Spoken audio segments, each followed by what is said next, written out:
Welcome guys in lecture number 10. In this lecture we learn a new topic and which is the relation between the vapor density and the molecular mass. And the first question, which is what is the definition of vapor density? Vapor density is nothing but a simple ratio of density of a gas to density of H2 gas at an equal temperature and equal pressure. So formula vapor density, VD means vapor density, okay? V means vapor and D means density. Vapor density is equal to density of a gas divided by density of H2 gas, okay? Now at STP, density of H2 gas is equal to 0.4089 gram per milli. You can also convert this into gram per liter. So the value of density of H2 at STP is equal to 0.089 ग्राम पर litre. ये value आपको याद रखनी जरूरी नहीं है क्योंकि question जो पूछेंगे उसमें ये ब्रैकेट में वैल्यू दी होती है. ओके, याद आप रखते हैं तो मुझे कोई दिक्कत नहीं है, ठीक है. तो ये हो गए एक हमारा वेपर डेंसिटी का फॉर्मूला. और एक डिराइव किया गया वेपर डेंसिटी का फॉर्मूला है, उसका डेरिवेशन जो है वो हमें यहाँ पढ़ने की कोई भी जरूरत नहीं है, इसलिए हम सीधा ही उसका फॉर्मूला याद रख रहे हैं. Vapour density is equal to molecular mass by 2, okay. या फिर आप ऐसे भी लिख सकेंगे molecular mass is equal to 2 into vapour density. ये दोनों ही फॉर्मूला सेम ही है लेकिन बहुत ही इंपॉर्टेंट है. फॉर्मूला एक्चुअली एक ही है, इसके ऊपर से मैंने ये बनाया हुआ है, आप समझ सकते हैं. तो बहुत ही इंपॉर्टेंट फॉर्मूला है. आपको 11th 12th साइंस में ये वेपर डेंसिटी और मॉलिक्यूलर मास का जो रिलेशन है आपको याद रखना पड़ेगा, याद रखना ही पड़ेगा. Okay, must. ओके, नेक्स्ट चलो कुछ एमसीक्यू सॉल्व करते हैं. Calculate the vapour density of a gas if it's density is equal to 0.178 gram per liter. So vapor density is equal to density of a gas and which is given 0.178 divided by the density of H2 gas, and you know which is 0.089. So answer is vapor density is equal to 2. Clear? Okay, now a gas is found to have a molecular formula CH2X. देखिए यहाँ हमें X दिया गया है, X हमें मालूम नहीं है, okay. And vapour density is 28. जो हमें गैस मिला उसका मोलेक्युलर फॉर्मूला था CH2X और उसकी वेपर डेंसिटी है 28. Then find the value of X. Okay, let us start. First of all आप ये लिखेंगे molecular mass is equal to 2 into vapor density. So 2 into 28 and your answer will be 56. Okay, चलो अब ये जो 56 मिला वो मुझे मोलेक्युलर मास मिला. हमारा मोलेक्युलर फॉर्मूला क्या है? CH2X. ओके, तो हम ऐसे लिख पाएंगे क्या? X टाइम्स CH2 उनका मोलेक्युलर मास है 56. Very simple. X times CH2 इनका मोलेक्युलर मास है 56. ओके, X इनटू हमको कार्बन का एटॉमिक मास मालूम है, हाइड्रोजन का भी एटॉमिक मास मालूम है ना, तो इनका सम क्या होगा? 14 is equal to 56. and so value of X is equal to 56 divided by 14. okay, and so molecular formula क्या होगा? molecular formula is equal to CH2 और X की जगह पर लिखेंगे अपन 4. और आप कुछ इस तरह भी लिख सकेंगे C4H8. ओके, सो वेरी आसान ये कंसेप्ट है. आपको सिर्फ यही फॉर्मूला बराबर 2-3 बार लिख के माइंड में फिट कर देना है टिल 12th साइंस एंड हो तब तक, ठीक है? ओके, इनको नोट में लिख लो.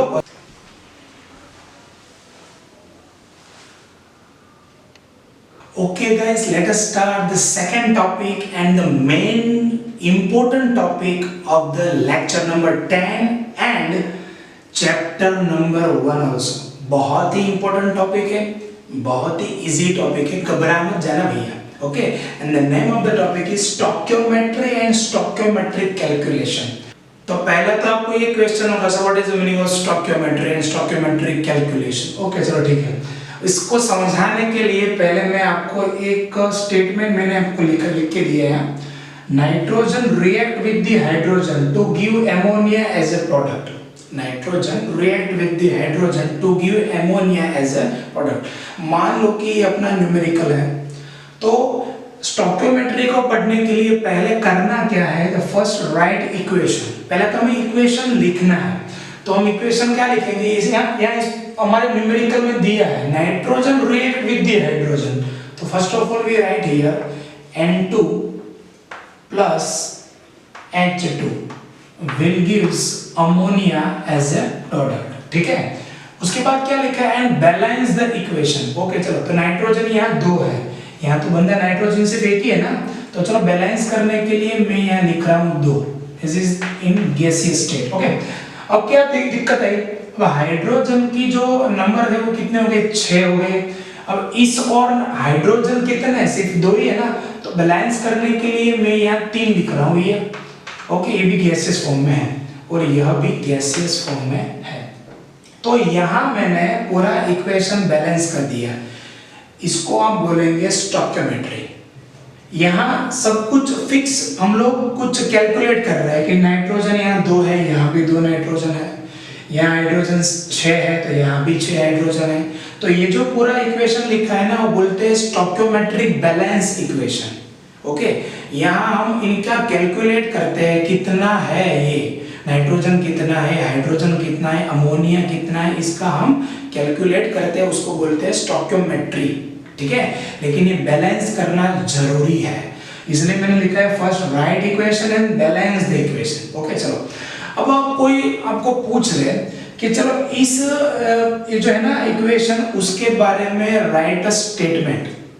ये तो मैंने स्टेटमेंट लिखा था, बैलेंस कर दिया, तो कुछ और नया स्टेटमेंट आप लिख पाएंगे. तो कोई मुझे बताएगा सर हम इस तरह लिख पाएंगे, 1 molecule of nitrogen react with 3 molecule of hydrogen to give 2 molecules of ammonia as a product. ठीक है, ऐसा बोलेंगे ना आप लोग, तो ये बोलेंगे 1 molecule of nitrogen, अब एक ही है ना, react with the 3 molecule of hydrogen, 3 है, to give 2 molecules of ammonia as a product. चलो इस तरह लिखेंगे ना. लेकिन अब हमें यहाँ कुछ नए तरीके से लिखने को सीखना है. फर्स्ट स्टेप, ओके, ये आपको लिखना ही लिखना है, ये आपको लिखना ही लिखना है. ओके चलो, दिल्ली नहीं भैया, यहाँ तो N2 गैस सिर्फ एक ही मॉलिक्यूल है ना, तो इस जगह पर मैं कुछ इस तरह भी लिख पाऊंगा, 1 मोल. कोई दिक्कत? नो. नेक्स्ट, तो यहाँ क्या लिखूंगा मैं, हाँ बहुत सही बोले भैया, यहाँ लिखेंगे अपन 3 मोल. अब मैं मॉलिक्यूल्स में बात नहीं कर रहा हूं, मैं मोल में बात कर रहा हूं यहाँ. और यहाँ क्या लिखेंगे अपन, 2 मोल. तो इस पूरे इक्वेशन का मीनिंग क्या हुआ, 1 mole nitrogen gas react with the 3 mole hydrogen gas to give 2 moles of ammonia. ये उसका मीनिंग हुआ. ये आपको बराबर अच्छे तरीके से आना चाहिए. मान लो कि कुछ इस तरह का इक्वेशन बना दिया कि कार्बन का अगर हम कंबजन करते हैं, कंप्लीटली कंबजन, तो CO2 मिलता है. क्या स्टेटमेंट था, the combustion of carbon completely with the oxygen gives CO2. तो इसका हमें इक्वेशन बनाना चाहिए. C कंबजन होता है तो वहां O2 तो होता ही है ना, तो C plus O2 will gives CO2. ये हो गई इक्वेशन, बैलेंस ही है वैसे. चलो और एक मैं एग्जांपल दे रहा हूं आपको. इस तरह एग्जांपल दिया जाएगा कि if CaCO3 is heated up to 1000 1000 Kelvin temperature it gives calcium oxide plus CO2। तो आपको ये बनाना चाहिए CaCO3 is heated up to 1000 Kelvin, it gives calcium oxide यानी CaO और CO2। अब इसको बैलेंस करना है तो बैलेंस ही है। तो यह लिखकर इसके नीचे आपको पहले क्या लिखना है, द मोल्स। ओके, इनका मोल कितना है 1 मोल, इसका भी मोल कितना है 1 मोल, इसका मोल कितना है 1 मोल, 1 मोल, 1 मोल, अनमोल नहीं भैया 1 मोल। चलो, तो ये तो मैंने सिर्फ आपको एग्जाम्पल दिखा है, कुछ आपको अभी इसका कुछ काम नहीं है, इसके जब न्यूमेरिकल्स पढ़ेंगे तब आपको अच्छी तरीके से ये आना चाहिए। तो पहले तो हम इसकी बात कर रहे हैं, इसके ऊपर ही टूट पड़े अपन तो N2+3H2 हमने पहले लिख दिया मोल, ये आपको पहले लिखना ही लिखना है। Okay, confirm. चलो, अब इसकी जगह पर मैं कुछ इस तरह भी लिख पाऊंगा volume. I want to convert this mole into volume, तो मैं क्या लिखूंगा यहाँ, एक तो है ही into 22.4 लीटर। कोई शक? No sir. ओके, यहाँ क्या लिखेंगे अपन 3 into 22.4 लीटर, यहाँ क्या लिखेंगे अपन 2 into 22.4 लीटर। अब ये लिख दो या फिर ये लिख दो, दोनों का मीनिंग तो सेम ही होता है, लेकिन ये मोल पर से हम लोग कहाँ चले आए, वॉल्यूम में चले आए। ओके, लिख पाएंगे क्योंकि सभी गैस ही है ना। चलो, I want to convert this mole into mass, then what I have to do? Okay, you write here 1 and multiply with molecular mass of N2 and which is 28, so convert into mass। Okay, चलेगा ना, मैं कुछ भी यहाँ कुछ गलत तो नहीं कर रहा हूँ ना यार, परफेक्टली राइट ही हो रहा है। 3 into 2, ओके, ये हो गया ग्राम, ये भी हो गया ग्राम्स। चलो, यहाँ क्या लिखेंगे अपन 2 into एमोनिया का मोलेकुलर वेट कितना भैया 17, ये हो गया अपना ग्राम्स। ठीक है, चलो अब आपको मालूम हो गया सर, वॉल्यूम आ गया, मास आ गया, तो बाकी क्या रहेगा भैया, अब हम लिखेंगे नंबर। तो नंबर को लिखने के लिए क्या लिखेंगे 1 into Avogadro number, 3 into Avogadro number and here 2 into Avogadro number. तो कोई भी आपको न्यूमेरिकल दिया है based on this stoichiometric calculation, तो आपको पहले इक्वेशन लिखना ही लिखना है। अगर आप इक्वेशन नहीं लिख पाते हैं, एमसीक्यू को छोड़ दो, नहीं सॉल्व हो पाएगा। Once you write the equation, then must be balanced it, आपको बैलेंस भी करना चाहिए। बैलेंस करना भूल गए, न्यूमेरिकल खत्म, गलत कर दिया भला, नहीं चलेगा। और बैलेंस करने के बाद आपको उसके नीचे इक्वेशन के अनुसार आपको क्या लिखना है, उनके मोल्स लिखने हैं, ये तो पक्का। अब इन तीनों में से क्या लिखना है वो अपन न्यूमेरिकल में आप सीखेंगे। ठीक है, ओके, चलो अब ये सेकंड स्टेप आ गया, ये सिर्फ अंडरस्टैंडिंग है, करना कुछ नहीं है, आपको सिर्फ अंडरस्टैंडिंग है। क्या लिखा है यहाँ, वंस इक्वेशन इज बैलेंस्ड, एक बार आपने इक्वेशन बैलेंस कर दिया, ये अपना स्टेप लिख दिया, उसके बाद ये बुक में बार बार बता रहा हूँ, यहाँ तक तो आपको करना ही है, पहले ये फिर ये नहीं करेंगे तो चलेगा, वो हम सीखेंगे क्या करना है इसमें से, पूरा सब कुछ नहीं लिखना है, लेकिन ये दो बातें तो लिखनी ही लिखनी है। ठीक है, once equation is balanced, the balanced equation can be analyzed as follows। उसका एनालिसिस हम कुछ इस तरह कर पाएंगे, मैंने यहाँ लिखा है reactant product, reactant and product. चलो इसके बारे में कुछ लिखते हैं। मान लो कि रिएक्टेंट का हमें दिया गया है मास और प्रोडक्ट का फाइंड करना है हमें मास, तो इसको बोलते हैं मास मास रिलेशन। अब यार मास माइनस मास नहीं है भैया, मास मास रिलेशन। इसका मीनिंग क्या होता है कि हमें मान लो कि नाइट्रोजन का मास दिया है, कुछ मास दिया है x, और पूछा यह है कि अमोनिया कितना ग्राम्स मिलेगा, तो इसको बोलते हैं मास मास रिलेशन। कुछ इस तरह भी हो सकता है, मास और वॉल्यूम।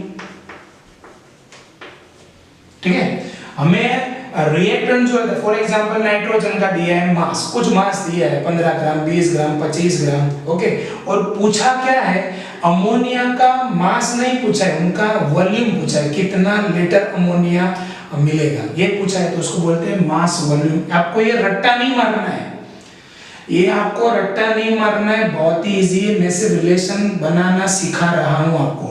तीसरा रिलेशन ये भी आ सकता है मास मोल, और चौथा रिलेशन ये भी आ सकता है मास, और यहां मैं लिख रहा हूं नंबर, है कि नहीं। तो इस तरह से 4 रिलेशन आए। चलो और कुछ नए रिलेशन अपन लिख रहे हैं, तो उसमें से मैं लिख रहा हूं मास के बाद यहां जा रहा हूं वॉल्यूम, तो यह टाइप का भी रिलेशन हो सकता है वॉल्यूम वॉल्यूम, है कि नहीं, वॉल्यूम वॉल्यूम। उसके बाद ये भी हो सकता है वॉल्यूम मास, है कि नहीं, मास के जगह पर यहाँ वॉल्यूम दिए और मास फाइंड करना है। यह भी हो सकता है वॉल्यूम नंबर, और यह भी हो सकता है वॉल्यूम मोल। तो देखिए मैं कुछ नया नहीं कर रहा हूं, कोई भी एक मास ले रहा हूं, उसके सामने ये जो चारों क्वांटिटीज है, फिजिकल क्वांटिटीज, उसको मैं रख रहा हूं, ठीक है। हमारे पास जो फिजिकल क्वांटिटी है मास वॉल्यूम मोल और नंबर, उसको मैं इसका रिलेशन दे रहा हूं, ठीक। चलो और नंबर थर्ड क्या हुआ, मास आ गया, वॉल्यूम आ गया, तो बाकी क्या रह गया, नंबर। तो नंबर का रिलेशन किसके साथ होगा, नंबर, फिर उसके बाद नंबर मास, उसके बाद नंबर वॉल्यूम, और उसके बाद नंबर का किसका बाकी रह गया, मास आ गया, मोल, और क्लियर। और लास्ट में लिख रहा हूं मोल मोल। तो कुछ इस तरह के रिलेशनशिप जो होते हैं उसको आप एनालाइज करना है। ये आपको एनालाइज जो करना है ना, न्यूमेरिकल के पर से करना है। न्यूमेरिकल हमें दिया है ना, उसमें से ही हमें ये एनालिसिस करना है कि इस न्यूमेरिकल में हमें कौन सा रिलेशनशिप लगाना है। मैं अगेन आपको बता रहा हूं, ये रट्टा नहीं मारना है आपको, ये रट्टा नहीं मारना है, वेरी इजी है यार। मास मास, मास वॉल्यूम, मास मोल, मास नंबर, इसी तरह वॉल्यूम वॉल्यूम है, वॉल्यूम मास है, वो न्यूमेरिकल में दिया होगा ना, एमसीक्यू में दिया होगा, इसका मास इतना है, इसका वॉल्यूम फाइंड करो, तो क्या होगा, मास वॉल्यूम। इसका वॉल्यूम इतना है, इसका मोल फाइंड करो, तो वॉल्यूम मोल। इसका मोल इतना है, इसका मोल फाइंड करो, मोल मोल। अरे यार इतना आप साइंस में आके नहीं समझ पाएंगे क्या, हर आसानी से समझ पाएंगे। सो इसको रट्टा मत मारना, ये सिर्फ इंफॉर्मेशन दी आपको मैंने। ओके चलो फिर एक बार रिवीजन करते हैं क्या करना है हमें। फर्स्ट ऑफ ऑल तो हमें इस टाइप के एमसीक्यू को पहचानना है। पहचानेंगे कैसे यार, लिखा होगा these react with these react with these and we get these, okay ये सब कुछ लिखा होगा तो आपको मालूम तो पड़ जाएगा ना कि ये पूरा जो एमसीक्यू है वो based on stoichiometry, based on chemical reaction. ये केमिकल रिएक्शन इसमें कुछ बताई है, तो पहले तो हमें केमिकल रिएक्शन वाला पूरा इक्वेशन बनाना है। उसके बाद क्या करना है, बोले जी बोलिए मेरे साथ आप लोग। पहले इक्वेशन आपने लिख दिया, चलो उसके बाद इक्वेशन को बैलेंस करेंगे। चलो इक्वेशन को बैलेंस करने के बाद बैलेंस इक्वेशन के ऊपर से आप उनके मोल लिख देंगे, 1 मोल, 3 मोल, 2 मोल, 4 मोल, 5 मोल, जितने भी है वो इक्वेशन के अनुसार आप लोग लिख लेंगे। यहाँ तक होने के बाद आपको जो न्यूमेरिकल है वो पढ़ना है, और वह न्यूमेरिकल में से इस तरह के कुछ रिलेशनशिप जो है वो आपको सिर्फ इंडिकेट करना है, एनालाइज करना है कि इसमें ये रिलेशनशिप मेरे को लगाना है। ठीक है, अंडरस्टैंड दिस, ओके। अब इस टाइप के जो स्टोइकियोमेट्रिक जो एमसीक्यू आते हैं उसमें 2 टाइप के एमसीक्यू आते हैं, 2 टाइप के। उसमें एक लिखा है the value of any one reactant is given, value of any one reactant is given. तो मान लो कि ये हमारा कुछ एमसीक्यू है, तो इसमें लिखा होगा कि 5 ग्राम नाइट्रोजन, हाइड्रोजन का वैल्यू नहीं लिखा होगा, या फिर ऐसा लिखा होगा 3 मोल हाइड्रोजन की रिएक्शन नाइट्रोजन के साथ की, कितना नाइट्रोजन लिखा नहीं है। या फिर ऐसा होगा 15 लीटर नाइट्रोजन की हाइड्रोजन के साथ रिएक्शन की, तो नाइट्रोजन की वैल्यू दी है लीटर में, लेकिन हाइड्रोजन की दी है, तो इसको बोलते हैं the value of any one of the reactant is given. ये एक टाइप का एमसीक्यू है, बहुत ही इजी है। दूसरा क्या है, value of more than one reactant is given. Okay, value of more than one reactant is given. 5 gram nitrogen की 6 ग्राम हाइड्रोजन के साथ, देखिए नाइट्रोजन का भी मास दिया है, हाइड्रोजन का भी मास दिया है, दोनों ही जो रिएक्टेंट है उनके मास दे दिए गए हैं, तब ये दूसरे टाइप का एमसीक्यू हो गया, value of more than one reactant is given. इनको हम बताते हैं limiting reagent, limiting reagent type,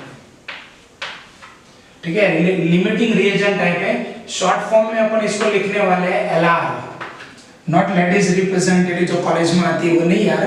और एलआर मीनिंग क्या होता है, अ लिमिटिंग रिएजेंट। ओके, अब क्या लिमिटिंग रिएजेंट, अरे यार आएगा तो पढ़ेंगे ना, इसके लिए मैंने पूरा एक लेक्चर दे दिया गया है यार, पूरा लेक्चर हम लिमिटिंग रिएजेंट के एमसीक्यू के बारे में ही बातें करेंगे यार, बहुत ही इजी है। ओके, तो चलो स्टार्ट करे जा रहे हैं एमसीक्यू स्टोइकियोमेट्री बैलेंस रिएक्शन के। लेकिन इससे पहले ये जो मैंने सब बातें जो लिखाई है आपको, उनको आप अपने नोटबुक में अच्छे से लिख लो। ओके,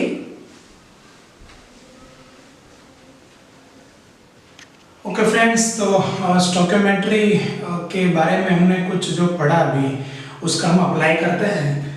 कुछ 3 क्वेश्चन मैंने यहाँ रखे हैं।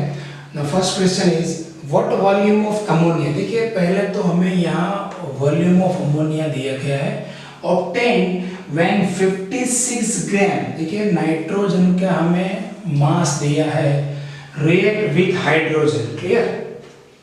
ओके, तो पहले तो ये आप सीखो कि 2 रिएक्टेंट है यहाँ, नाइट्रोजन और हाइड्रोजन।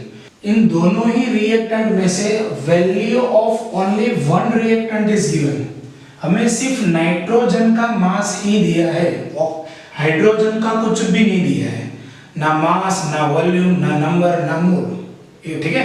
तो पहले तो ये पहचानना जरूरी है कि ये स्टोइकियोमेट्री रिएक्शन जो है उसमें से कौन से टाइप का रिएक्शन है, लिमिटिंग रिएजेंट टाइप का रिएक्शन है या फिर ओनली वन रिएक्टेंट का वैल्यू दिया होता है उस टाइप का रिएक्शन है। तो ये हमें पहचानना बहुत ही जरूरी है। ओके, पहचानने के बाद हमें इक्वेशन लिखना है N2 plus H2 and will gives ammonia। ठीक है, मैंने आपको बताया था after right equation you must balanced it. Okay, तो चलो बैलेंस्ड करते हैं। नाइट्रोजन यहाँ 2 है, 2 लिख दिया और यहाँ लिख दिया 3। उसके बाद अपन क्या लिखेंगे, मोल। तो यहाँ है मेरे पास 1 मोल, क्लियर, यहाँ है 3 मोल और यहाँ है 2 मोल।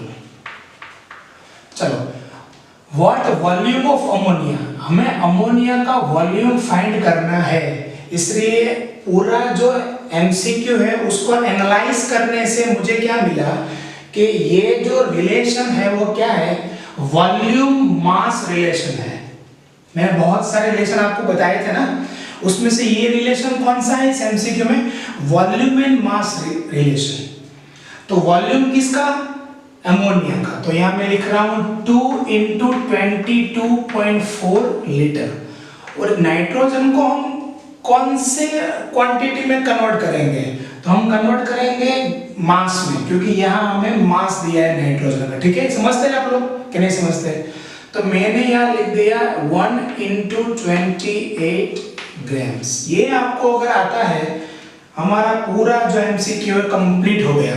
फिर से मैं एक बार बोल रहा हूँ, पहले रिएक्शन लिखो, बैलेंस करो, 1 मोल 3 मोल जितने भी मोल आते हैं वो लिख दो। फिर अपना मेन जो है ना, अपनी गेम अब स्टार्ट हो रही है कि ये पूरा जो एमसीक्यू उसको पढ़ो, कौन सा रिलेशन दिया है वो सीखो। तो रिलेशन दिया है वॉल्यूम ऑफ अमोनिया यानी कि वॉल्यूम, और यहाँ मास ऑफ नाइट्रोजन यानी कि मास।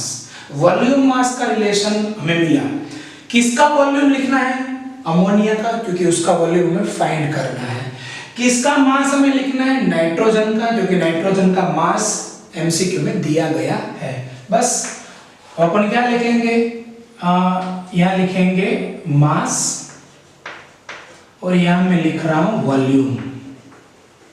चलो कितना मास है, इक्वेशन में क्या बताया है 28 gram nitrogen, then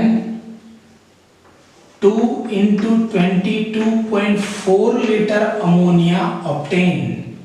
So if 56 gram of nitrogen, then question mark.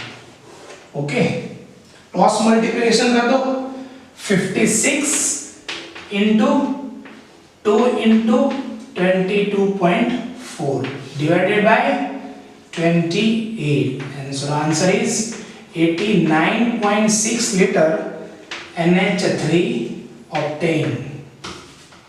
Clear, समझ रहे आप लोग, कैसे समझ रहे हैं? ये जो वैल्यू थी वो मैंने इक्वेशन में से निकाली। इक्वेशन ये बताता है तो हमारा जो न्यूमेरिकल है वो कितना बताता है, ये दो ही स्टेटमेंट लिखने आपको।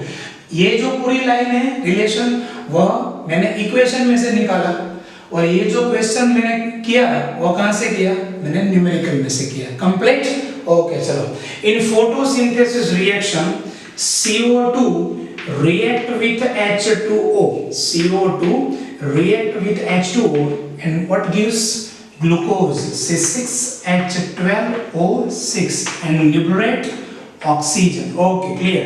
Now balance it.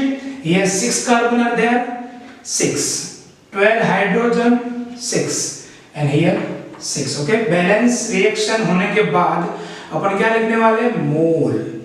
तो पहले लिखेंगे 6 मोल, यहाँ भी 6 मोल, यहाँ 1 मोल,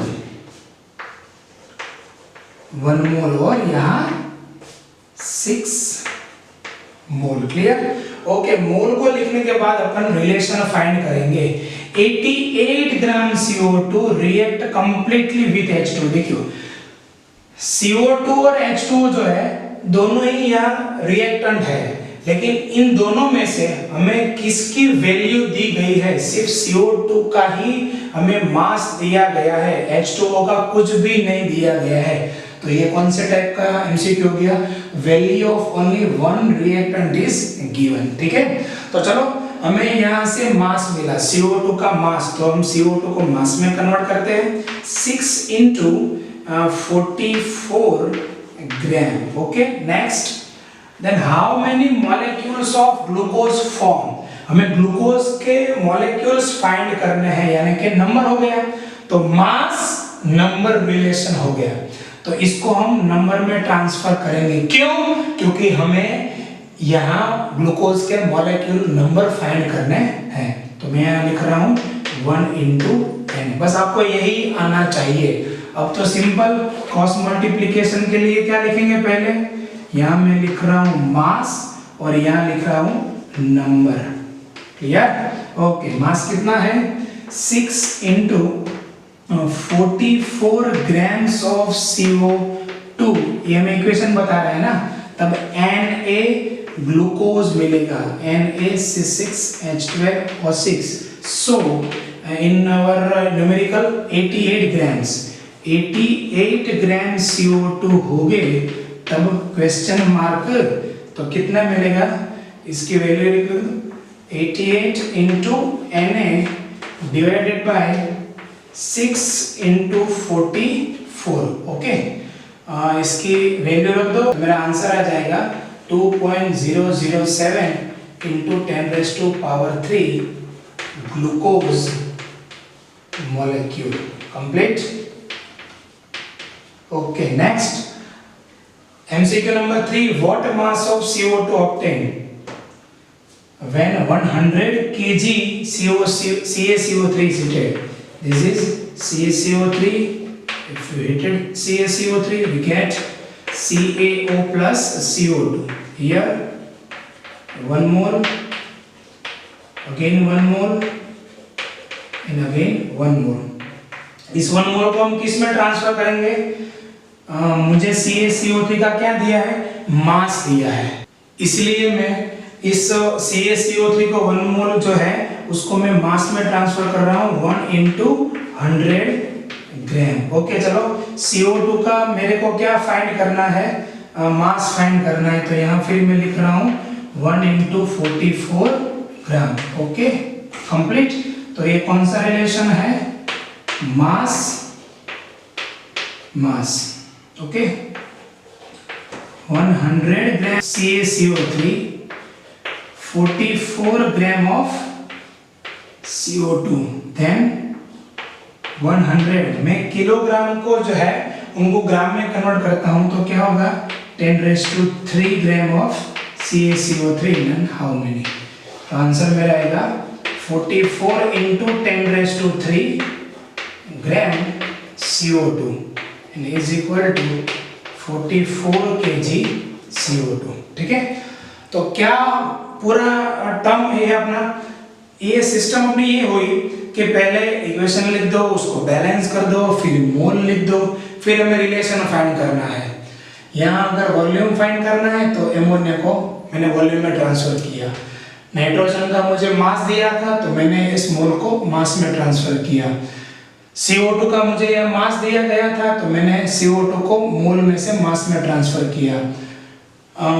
ग्लूकोज के मुझे मॉलिक्यूल चाहिए थे तो मैंने ग्लूकोज के 1 मोल को नंबर ऑफ मॉलिक्यूल्स में मैं ट्रांसफर कर दिया। तो बहुत ही आसान है, आप एक आध दो बार प्रैक्टिस करेंगे घर पर तो आसानी से ये पूरे जो न्यूमेरिकल्स है आप आसानी से सॉल्व कर पाएंगे। ओके, इन तीनों न्यूमेरिकल्स को लिख लो। ठीक है,